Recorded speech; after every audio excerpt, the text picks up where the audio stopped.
make you understand. Game day in North London, where only the most committed of away fans make it from Wolverhampton, waking at the crack of dawn to circumvent today's rail strikes. Absolute carnage, like. And we pre-booked parking last night for it. I can't remember what John, the company that do with it. We were an hour and a half walk away from here, so we ended up having to get back in the car and then drive down. So yeah, it's been a bit of a nightmare. What do you make of the train strikes? I think they've got every right, to be quite honest with you. I mean, it is a little bit disruptive, but yeah, I appreciate the current situation. More than 40,000 rail workers from the RMT, TSSA and Unite Union have walked out, meaning just 1 in 5 trains today ran on a special timetable, and no trains at all are running this evening. On the 6th day of national rail strikes this summer, the standstill of the trains is mirrored by the deadlock of the talks. The government say rail workers have to get Britain moving again. Those on the picket line say not before movement on their pay and conditions. We want to get a solution to this as quick as possible, but we've got no choice but to defend ourselves, defend our industry and the health and safety standards in the industry. So we've been forced into this position because we're being attacked by the government and our employers. So we've got to defend ourselves in that situation. In turn, the Transport Secretary called the strikes unnecessary and a kick in the teeth for those trying to get to work. He also accused the RMT of doing lasting damage to the rail sector and that the offer of an 8% pay rise should be put to union members. Why won't you put that offer to your members? As obviously when you put the last one, over 70% accepted it. What are you scared of? We want to make sure when we take the offer to our members that it's one that they will accept. But how do you know they won't accept it if you haven't put it to them? We talk to our members on a daily basis and we understand what they need. The offer that's being discussed at the moment is 4% this year and a 4% next year. And part of the issue here is no one knows where inflation is going to go next year. Equally, there's a lot of changes that are being attached to that deal. And those changes could potentially compromise people's health and safety. Yesterday, the Transport Secretary suggested legislation could be used to force through some of the measures if unions didn't go to their members with the latest offer to end the gridlock. Unions called him desperate, each kicking accusations back and forth while trying to keep the public on side. What do you all make of the train strikes? I think it's really good. Fair play to the workers. It's about time they all stood up for one another. And yeah, well done, Mick. I'm behind you. Perhaps not so much for him. No, I totally disagree. Yeah, and me.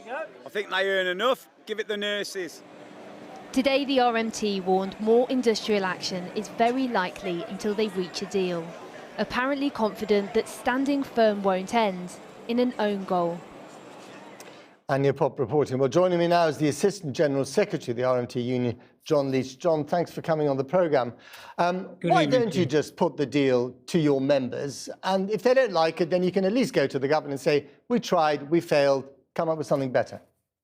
Well, I mean, I think the first thing we need to say is that this offer only applies to half of our membership. There's 20,000 RMT members on strike today that haven't been made this offer. They've been offered 2% plus 1% next year. And in return for that, we want a form of they want a form of fire and rehire, recontracting, close every ticket office, take the guards off the trains.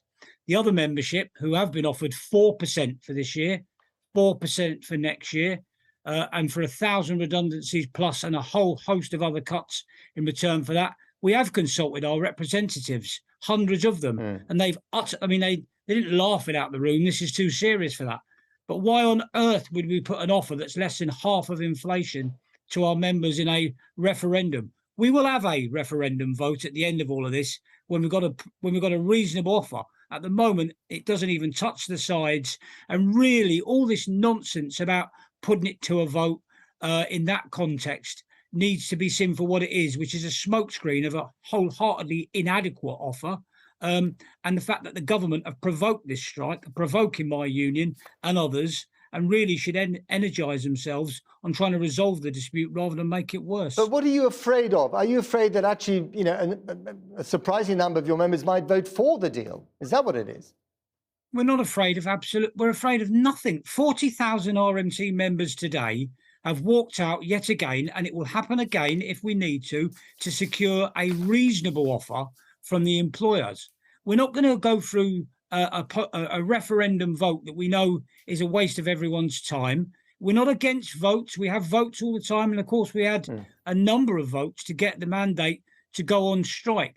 We've consulted with our representatives. Only half of the membership have even been made this offer. What we now need to do is focus on getting a proper negotiation. Grant Shapps should actually meet us for once. He's never met us, not once. And he should empower his management team with the resources to secure a proper deal and also the instructions to negotiate properly. Two more quick ones. Grant Shapps has also threatened you with what he called Section 188, effectively enforcing a deal on your members. Can he do that? And what would that result in? What would that look like? That would be absolute pouring petrol onto a fire of industrial relations on the railway. A Section 188 are compulsory redundancies by the thousand. Is he serious? Is this man actually serious about what he's talking about? I don't think so. And I'll tell you something else. The most senior managers in Network Rail and in the train operating companies are aghast at his antics. What he needs to do is focus on the job in hand. And our members today are standing firm, and I applaud them for it. Very briefly, if you have more strike days, as I think you have said you would, do you really think the public will still be on your side, especially when people start going back to school and work in September? We understand the difficulties for the travelling public if there's industrial action, but we've got lots of support. We're speaking for the working people of Britain alongside other unions. People have had enough.